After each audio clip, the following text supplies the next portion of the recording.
So it is the end of day 3. I'm still in Ho Chi Minh City. I did absolutely nothing today, but yesterday was a blast. Yeah, day 2 was awesome. Let's see, I booked a tour of the Cu Chi tunnels. So that's like where they have a sort of museum set up around these tunnels that the Viet Cong used during the Vietnam War that they essentially like lived in. They had kitchens and birthing rooms. There were thousands of babies born in these tunnels, and they booby-trapped them.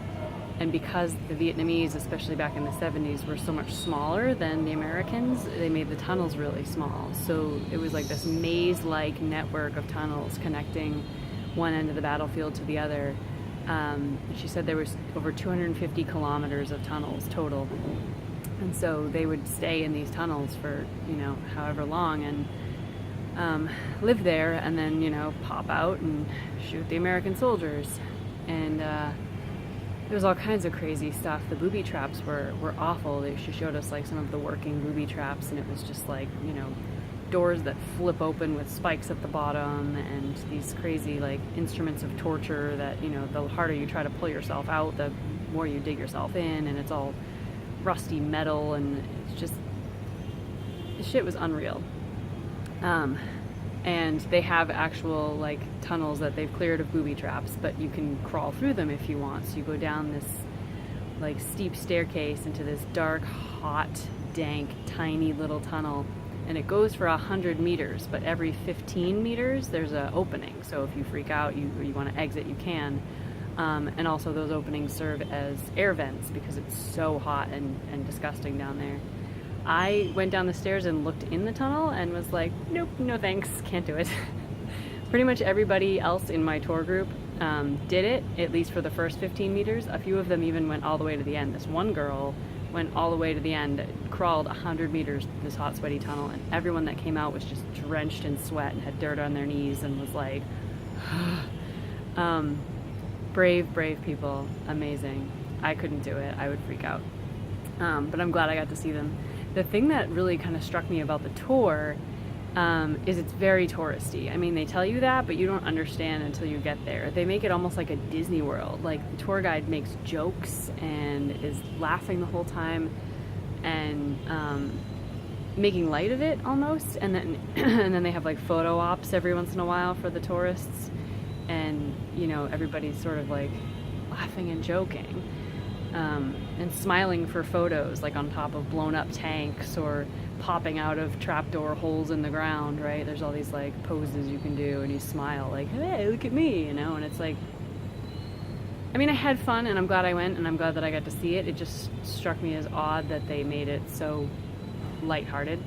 I guess in a way it helps you sort of retain the information and get through the whole thing faster, without having to stop and cry or whatever every few feet.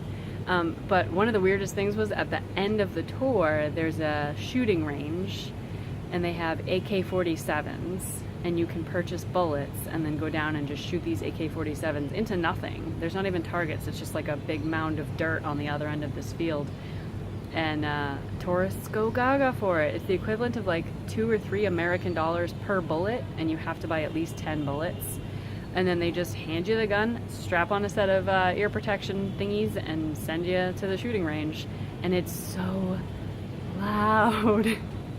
It's so loud. So the whole time you're doing the tour of the park and seeing all the tunnels and learning about what they were used for, in the distance you're hearing like actual AK-47s being like rapid fired. And then we get there and like half the people on our tour group wanted to do it. So I had to hang out there with, my fingers over my ears to block out the sound because it was just deafening. And everybody thought it was great. So cool, shoot guns, blah, blah, blah. So cool. And it was hot yesterday. It was hot, and you're in the jungle. I mean, these tunnels are in the jungle, and it's like you look, on either side of the path into the jungle, and you can just imagine how scary it must have been. You can't see anything. The growth in there is so thick you can't tell what's going on 6 feet from your face, you know, with all the vines and bushes and everything. And then on top of that, to be walking through this dense undergrowth, to have to hack your way through and know that at any moment, you know, some little Viet Cong guy could pop out of a tunnel and, you know, throw a grenade at you. Like, no wonder people were fucked up, you know? They were saying that there was like tunnel rats that would be like the American troop would draw a straw, and whoever got it had to go into whatever tunnel they found to explore it to see if there was any people in there, to find out if there were any booby traps in there. They brought over thousands of dogs from Germany, and they made dogs go in and explore the tunnels. And the tour guide was saying that, you know, living in these tunnels in the woods, there was not a whole lot of food for the Viet Cong to eat. They brought like rice and stuff with them, but resources were scarce, right? So they would get excited when a dog would fall into a trap, because they would have a big dog barbecue party. It was like their protein for the month or whatever. It's just ridiculous. Like, you're out there, and even though, like I said, they make the tour really sort of like funny and lighthearted and everything, like, you really do get a sense of like what these guys went through. It's atrocious. It's terrifying. So we did that. It was a 2-hour bus ride to the tunnels, and then it took 2.5 hours to get back because of rush hour traffic. And along the way, I mean, you see the rice paddies, and you see water buffalo, and, you know, children, you know, running around in like trash-strewn yards and corrugated tin huts. Like, it's exactly like you imagine it would be. It's just like, I couldn't wrap my brain around it. Like, people live here? People live here.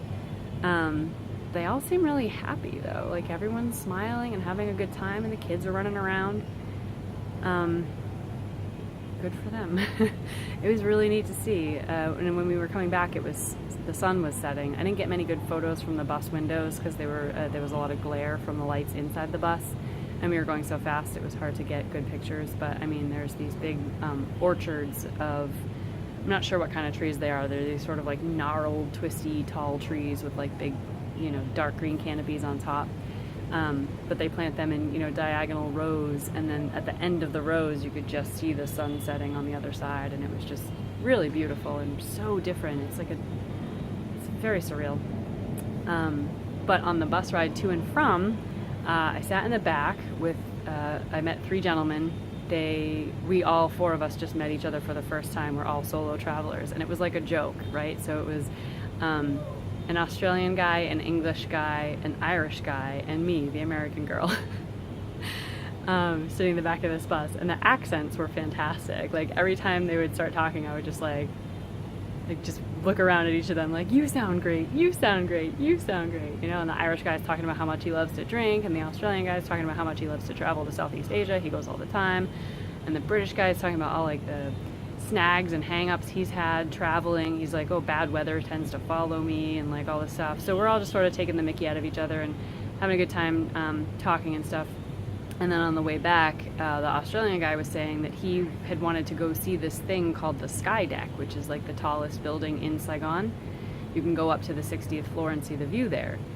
So I said I was interested too, and the other 2 guys did too. So we agreed we'd meet there at like 8:30 last night and go up to the Sky Deck. So we did. We did not realize that it's like Heineken propaganda headquarters. So you buy a ticket, it's like $7 or $10 or something. You buy a ticket, and then immediately like these beautiful Vietnamese girls in these little tiny tight-fitting Heineken dresses come and escort you throughout the building, and you go and get like a wristband and some stickers, and then you go get like a little tour about, you know, the history of Heineken. Then you have to go on a virtual reality ride about how they make the beer. And then it just keeps going. There's just more and more. It's like a maze through the building from the 49th floor all the way up to the 60th. You finally get to the 60th floor, and they let you pour your own Heineken. They teach you how to pour the perfect draft Heineken. So you pour your own Heineken, and you get to drink it. So we had like, you know, we each had like 2 or 3 Heinekens. And it's all included in the tour. They give you water, they give you little snackies. And then you go back down to the 49th floor, which is the viewing deck, and it's just a 360-degree view of the city at night, and it was gorgeous. Like, totally worth it. $10, and then being like dragged around from here to there to there to here for like 25 minutes learning about Heineken was totally worth it for the end because we were the last tour group of the day, so the tour guide was kind of lax with us and let us drink a little bit more than he normally would have, I guess, and let us stay on the 49th floor even though it was technically like closing. So they turned off all the lights for us so we could go around and take pictures. So I got some great photos up there, and the city from up there was gorgeous. Yeah, so that was last night, and all day yesterday I just kind of felt yucky. Like I just had this feeling of like I assumed I was hungover from like going out the night before, but it just wouldn't go away no matter how much water I drank and how much Advil I took. And by the time we were done on the sky deck, the guys were like, "Oh, we're gonna go out to," it's called Bien Moi, I think, is the street that I went out to the night before last and last night. It's like the party street that I was talking about. They're like, "We're gonna go out there and go bar hopping and stuff," and I was like, okay, whatever. So I went with them, and I had like 1 or 2 beers, and I switched to water, and I still was just like fading fast. I really thought that I had like a stomach flu or something. So I finally, excused myself and saw myself back to my hostel, and I woke up. I fell asleep probably, it was like maybe 11:30, midnight, and then I woke up again at like 2 a.m. I woke up again at 3 a.m. I woke up again at 5:30 this morning, could not get back to sleep, and I thought I was dying. Like my stomach hurt so bad, and the only reason I know it wasn't food poisoning is because A, I wasn't throwing up, and B, I hadn't eaten anything. The last time I ate was 9:30 yesterday morning. So now this is more than 12 hours later. So I was like, this doesn't feel right. Like, I hope I don't have some kind of crazy virus. And I'm like looking up hospitals and like emergency medical centers in the area, and I'm like, I can't even stand up. Like, I'm so dizzy. I don't know how I'm gonna, like, who's gonna help me? I'm not gonna ask my hostel roommates to bring me to the hospital. Like, really thought I was dying. And then I finally, like, on a hunch, looked up jet lag. And it says that the symptoms can take 2 to 3 days to kick in. So like I got off the plane when I first got here, and I was like, I feel great. And like my whole first day I was like, this is awesome. I don't even have any jet lag at all. I felt fine, prancing around in the sunshine, eating food, drinking beer, having a great time. Yeah, it caught up with me. I was dying. I was exhausted, and again, like no matter how much water I drank, I just kept feeling dehydrated. I was peeing like every 30 minutes, and the bed that I'm on is creaky, and I'm sure that my roommates in the hostel were like, shut up, go to sleep. I couldn't. I had my earplugs in, I had my eye mask on, I had my mouth guard because I clench my teeth when I'm anxious, and I just felt like suffocated with all this stuff around me, right? And like that, chewing the mouth guard. I could not sleep. I finally took a couple lorazepam around, I want to say like 7 a.m., and that knocked me out until about 4 o'clock in the afternoon.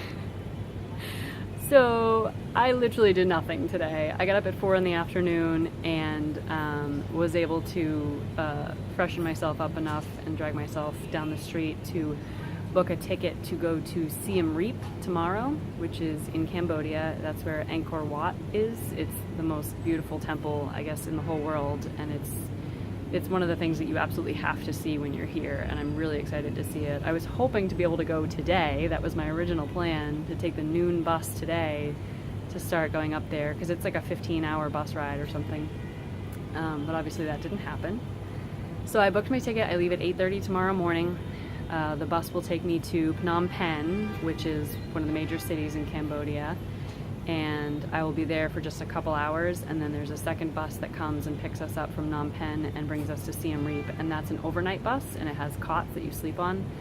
And I read really good reviews about this particular travel agency, so I'm pretty excited about this leg of the journey. It's, it's tough to know that I'll be wasting another whole day traveling after I wasted today sleeping.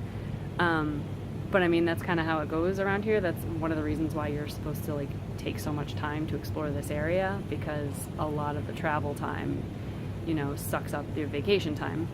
It's tough to get from one end of a country to another.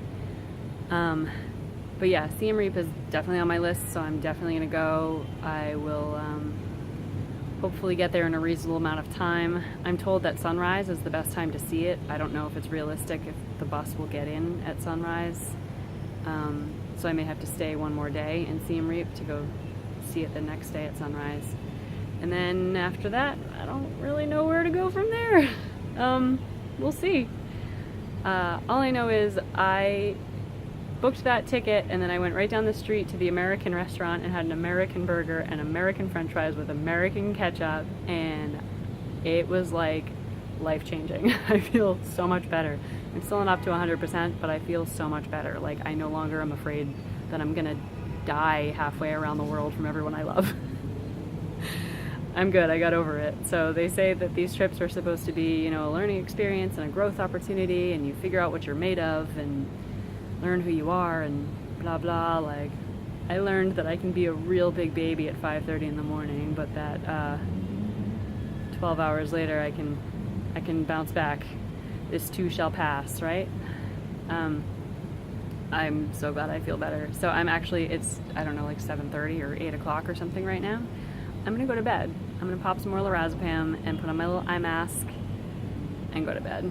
And yeah, I will touch base with y'all tomorrow and let you know how my crazy bus ride is.